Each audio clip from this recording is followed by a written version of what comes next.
and welcome to this edition of News Now. I'm Nayantara Rai in New Delhi, working from home. And the big story on your screens, breaking at this moment. We were wondering when it would happen, and now it seems to be official with the borrowing program of the government being modified. And obviously, there will be more borrowing this financial year thanks to COVID-19 and the shutdown of the economy. Clearly, the government has no choice but to kickstart the economy, to pump prime the economy. Before I go to my guest and our in-house expert, consulting editor Mythili Bhusnurmath, let me just take you through what has come in on exchanges, on wire exchanges, that the borrowing program calendar has indeed been modified, with FY21 gross market borrowing now at 12 lakh crore rupees versus the earlier plan of 7.8 lakh crore rupees. If you look at the first half itself, the idea is to borrow an additional 2.1 lakh crore rupees. Mythili Bhusnurmath, if I could come to you now. I remember when the DA Secretary, then DA Secretary Atanu Chakrabarti, did the press conference announcing the borrowing program, the calendar, which was so similar to the previous financial year. One was wondering, what is the government thinking? What is the Central Exchequer thinking? Why hasn't a larger borrowing program been announced? Now, it seems to be the case, 12 lakh crore rupees instead of 7.8 lakh crore rupees. The first big indication that you have from the government that yes, it will pump prime the economy. I mean, apart from the rhetoric and what many think is obvious. Well, yes, I just wish that the government would be a little bit more clear on what exactly is going to use this extra borrowing for, which is what people have been asking. Yes, we need a stimulus package. It's good to know that the government has decided we're going to borrow more, but is borrowing the only way of raising additional funds? Could there be additional other sources? In fact, various other means have been suggested by experts. So what is this money going to be used for? It was inevitable. In fact, even when the borrowal calendar was initially announced, that was at the time we already knew about the COVID impact. We didn't know how severe it would be, but certainly we had sufficient indication. So when the DA Secretary, as you said, did give the calendar, there was always a great deal of skepticism, even at that point of time, that are these numbers really realistic at all? But we allowed that to pass. So it's good now that the government has come clear in one sense. They've admitted that there's just no way you're going to have that 7.8 lakh crore number. It's going to be sharply higher. And also, Nayantara, if you remember that this year now the GDP, that is a denominator, is going to be much, much smaller. We'd assumed a nominal growth of 10%. Now, that's certainly not going to happen. In fact, if we're lucky, we will not see a contraction, but we might well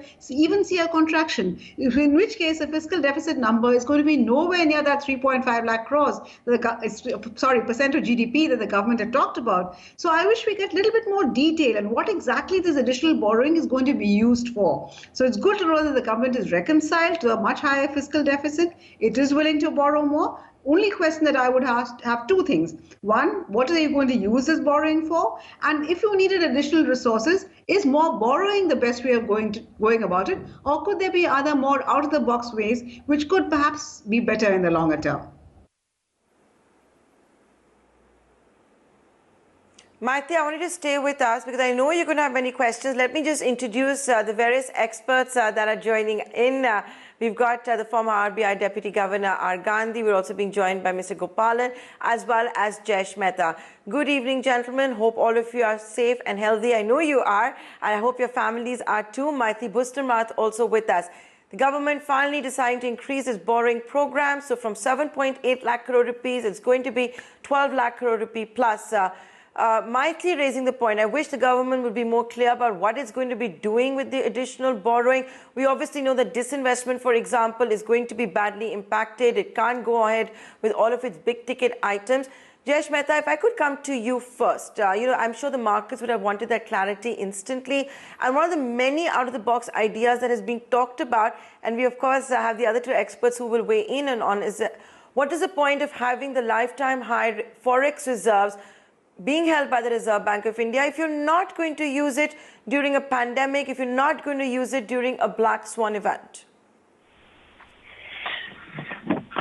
So I would say basically reserves there, it's on one side, but I think we need, under pandemic, we need to do some spur up, some support, a lot of support to the economy, right? And that's where we need to borrow. And that's what they have done.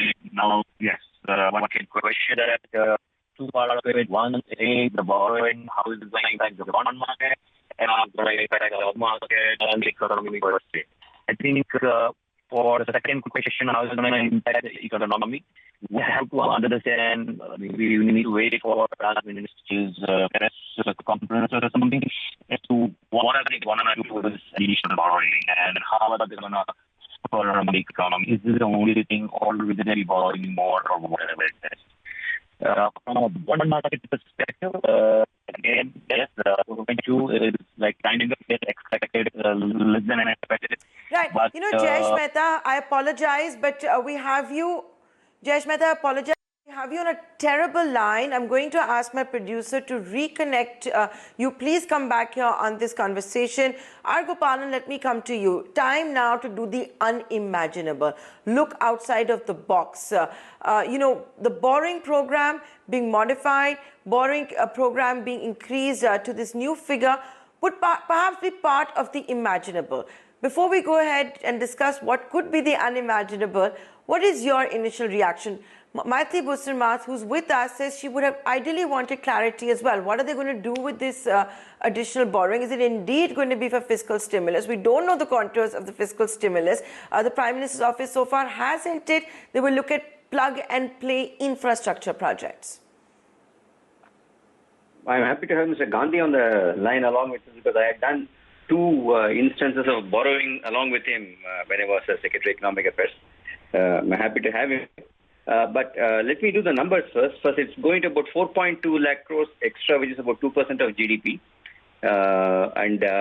This, in my view, is going to give some additionally about looking at the expenditure which is going to be there for the COVID. Then shortfall in both the tax revenues as well as the non-tax revenue, by taking into account, give a particular kind of a number. If I take it's going to be lower by about 3 lakh crores. Obviously, the 1 lakh crore I'm getting extra by way of the excess duty on the fuels which I have done.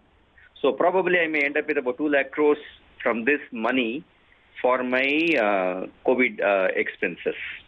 This what I would immediately, come to conclusion, unless government later comes up with the various, the breakdown of various numbers and the plan for expenditure. That's what I would look at. Now, having told you something about my idea of the numbers, let me also have to tell you that there are possibilities of out-of-the-box thinking. Once again, they have a lot of influence on, ultimately, on the inflation and how the monetary policy is going to be set. And therefore, I have a feeling that, there are a number of things people have suggested about the RBI taking in the PSU shares held with the government.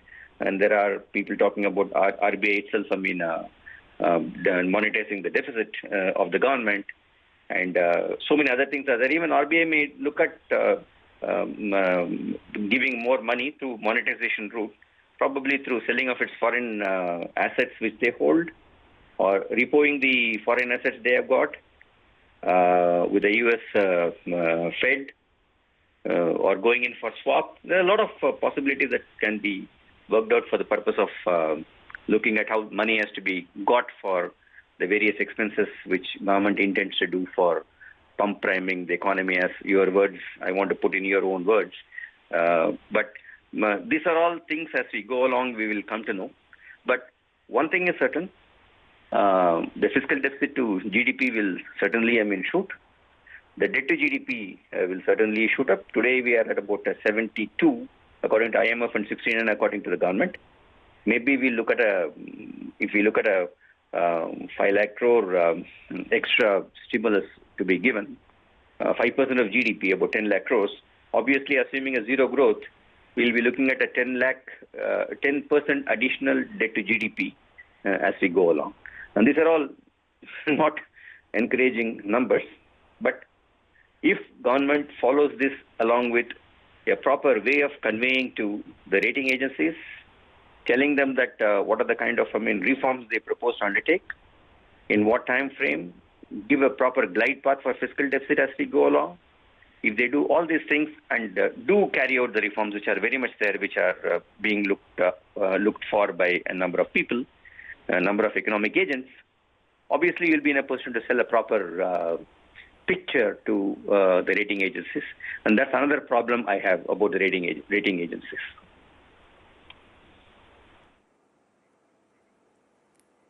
That's right. And for the rating agencies, the fact is that the entire world is in the midst of a slowdown. I'll come to the part of the rating agencies in just a bit. But Mr. R. Gandhi, as Mr. Gopalan was reminding us, you both have in the past worked together on the borrowing program. Do you agree with his initial math that you've got an additional 2 lakh crore rupees? But as he correctly pointed out, that doesn't necessarily mean it's going to be linear in the kind of a fiscal stimulus that might be provided? Yeah, that's right. Because under the current circumstances, there is a general consensus that government has to be increasing its spending. That is given. Nobody is disputing that. And to what extent government should be additional spending, there is also almost a big consensus that the GDP, it should be anything like 10% of the GDP deficit also would be acceptable. That's a kind of debate, debate that is going on. Given that kind of expectation and the need for the government to be spending, from where the government can raise the resources. Obviously, it cannot be raising resources through tax, whether it is direct tax or indirect tax, because during this year, in any case, income, business, everything will be at downscale. So it is not possible to increase the rates and considerably and raise so much of revenue out of taxes. So that means that government will have to find alternate methods. One, borrowing, and second, by monetizing its assets. So by disinvestment and kind of. So that's where the one part of the burden will have to be necessarily through raising additional resources through higher borrowing. That's one the government has announced. It is in right perspective. From that, I would really agree that government should have come out with this kind of announcement. Yes. For what purpose it will be used and everything, as Mythili raised the question, yes, we have to wait for the actual program the government will be coming out. It need not necessarily coincide with the announcement of additional borrowing, because this additional borrowing, the requirement is that market has to be prepared for the size of the additional borrowing and the calendar at what time it is going to be raising. So for that purpose, today's announcement will certainly assuage the market what is the likely path of government borrowing. To that extent, some certainty has been brought in for the market, and the high liquidity is available in the market today. Banks are not spending at all. They are not lending at all. They are putting back the money in the reverse repo of the Reserve Bank of India. Now there will be an opportunity for the banks to invest in this kind of government bonds. So that way funds are available. Demand has been now created, so it will be possible for the market borrowing program to be successful. So that is, and how far it will be utilized, let us wait for. We need not straight away argue that or raise doubts about in what way the government is going to be spending. We will certainly expect the government to be responsible. We will wait for the government announcement to be made. Yes, additional resources, like Mr. Gopalan did mention, that beyond the borrowing also will be needed. The entire burden cannot be only met through the government borrowing program. So naturally, the government will have to find additional methods, whether standard, non-standard, kind of ideas. Some of which Mr. Gopalan did mention about Reserve Bank also stepping in a way. So that way, there is quite a bit of debate. Certainly is possible. This will be my initial comments.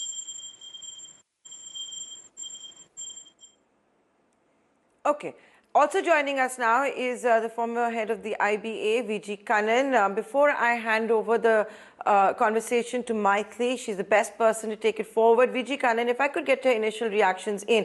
You're going to have more government paper out there. My first question to you as as a representative of the banking industry as well.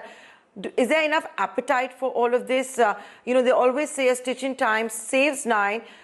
Yes, we all know the banks are perhaps sitting also on, 7 lakh crore rupees of liquidity, which is not percolating down. But when you're going to have so much more paper out there. What is it going to mean when you look at the appetite that exists at the moment? Thank you. At this particular point of time, it's going to only result in additional paper being made available in the market. Of course, there's a huge amount of demand in the sense there's a lot of liquidity in the system. But the fact that SLR has been reduced or has been maintained at a low level, there's not actually any requirement by the bankers to invest in gilts. But even they're in a position to get some additional yield pickup, they will certainly do it. But what is of more concern to me, as what Mythili said and others also said, is where is the amount going to be invested? If it's going to be invested in a proper way by kick-starting the economy and ensuring that the economy goes in a fast-track mode, then it itself will generate sufficient revenues, etc., and make way for raising additional funds.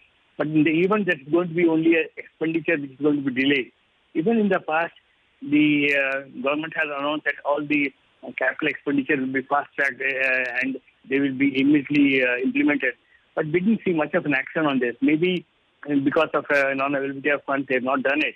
But if that happens towards a proper capital investment, which will in turn spur the economy, I think the bankers also will be in a position to subscribe to this bond. And therefore, that will augur well. If the expenditure is going to be for more of a consumption area, we are going to see interest rates going up, and that is a cause for worry further. Mr. Kannan, this is Mythili here. I would have thought that as a former banker, you would have said that the bankers would be very happy because instead of parking their money with the Reserve Bank of India, more than 8 lakh crores of what they had parked last reports came in, they're getting just 3.75. Now, almost any kind of government security will give you something well over 3.75. So that gives bankers a much, much more lucrative way of investing their money. So shouldn't bankers be very happy? Mr. Kannan? And to the extent that they're going to be yield pickup, it will be there. But you also understand we are almost at the bottom of the cycle. In the sense, maybe the interest can go down a bit, 25 basis points, 50 basis points. But you're going to have a huge upside risk, which has always happened when there's so much of liquidity in the system. And as someone mentioned, lazy banking, invest into government securities. And once the yield starts going up, they're going to have a huge market. So that's one risk. But in the event, the investment which is made in the government bonds goes back into the economy for capital expenditure where there's going to spur the economy, that will mean that there is a productive use of the funds, in which case the interest may not really rise. But if it doesn't happen that, you're going to have the interest rate going up, and that is going to be a major cause for concern. Well, we're also joined now by Mr. Subhash Chandra Garg, former Finance Secretary. Mr. Garg, I think these numbers and the revised borrowal calendar really gives credence to your doubts. Remember, right at the time when the budget itself was announced, you had always expressed doubt about the budget numbers. Of course, COVID was not anywhere on the horizon, though perhaps it should have been since the outbreak was known. It was December. By late December, we got to know about the COVID outbreak in China. By late January, we'd already seen the first case in India. So by the 1st of February, but of course, hindsight is always 2020. So how are you looking at the revised borrowal calendar? And do you apprehend, like Mr. Kannan, that interest rates on government securities may go up? Or do you feel that we're in for a long period of low interest rates because there's virtually no demand from corporates? Mr. Garg? Right. See, this additional borrowing is a recognition of the fact that the fiscal math has gone awry, so to say. This 4 lakh crores of additional borrowings which has been recognized now, recognizes a part of the additional fiscal deficit which will be the reality in the current year. I think I'm happy at this stage of this recognition that 4 lakh crores additional borrowing is required. Now, I would think at this moment, since there is a lot of liquidity in the banking system, the government may not go for monetizing the additional fiscal deficit with the Reserve Bank. The system may take care of the additional borrowing requirement. Interest rates, to my mind, are likely to go up. I don't think the interest rates will further go down. They already, today, I think the new security listed at less than 5.8% or something. This is the bottom to my mind. And I expect the the borrowing requirement to emerge very soon from the industry as soon as the normalization of the production systems comes. So I think there would be demand for the credit, and therefore I don't see the interest rate going down further. Jayesh, as the only person among our guests who's really still very much into the market, we didn't get you on a good line earlier, but let me just check now whether if your line is any better. How do you see the market reacting to this new calendar? Jayesh? So with this kind of borrowing number, number one, market's also going to look out and wait for the press conference, whether this is interim or there could be more coming in. That's number one. Along with this, there will be also expectation of state governments also borrowing a little bit more. Both of them are fine.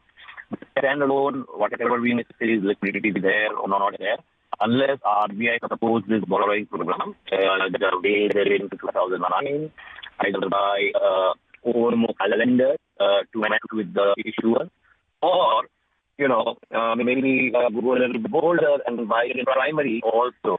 Because unless you do that, you will see 20 basis point yield going up with I'm afraid, Jayesh, we still haven't got you on a good line. Your voice is very garbled. So let me just move to Mr. Gandhi and ask Mr. Gandhi. Mr. Gandhi, do you expect this to be the final borrowal calendar for this year, or do you anticipate a fresh borrowal calendar? Because given the way, as you expressed, that revenues are not going to be anywhere near what the budget estimated, we are not going to see disinvestment. At the same time, expenditure is going to go up hugely, and this may be only the first of the many revised borrowal calendars. Or is that too bleak a scenario, or perhaps this being a realistic scenario?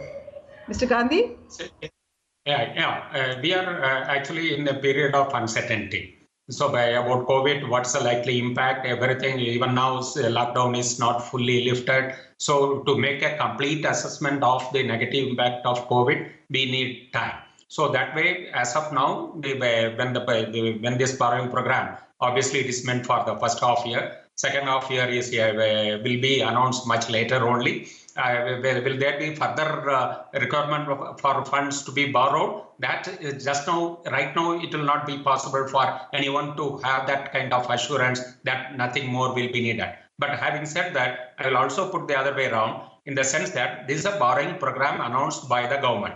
It doesn't automatically mean that it will have to necessarily raise this much funds within this first half year. It all depends upon how much money it is going to spend during this first half year. So it has to time the raising of funds along with the announcement that is likely to be making about its own programs, packages, etc. So it will so that way, right now it is a plan up to the mid-year.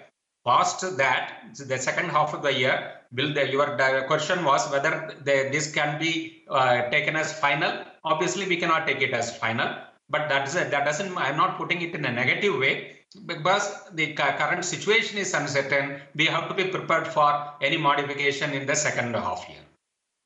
Oh yes, we're living in a world of complete uncertainty. But Mr. Kopalan, why is the government so averse to issuing tax-free bonds? I would have thought that with interest rates coming down, many savers would now look for things like interest-free bonds. So this would be a way for government to raise money relatively easily. And at the same time, it could also think in terms of consols, perpetual bonds where you only have interest payments. It doesn't add to your debt burden, because as you mentioned, the debt to GDP ratio will go up, but in the case of consoles, effectively, even if your debt to GDP burden goes up, you are never going to repay those. So why is the government not thinking in terms of things like perpetual bonds? Looking at the inflation index bonds you're talking of, Mythili?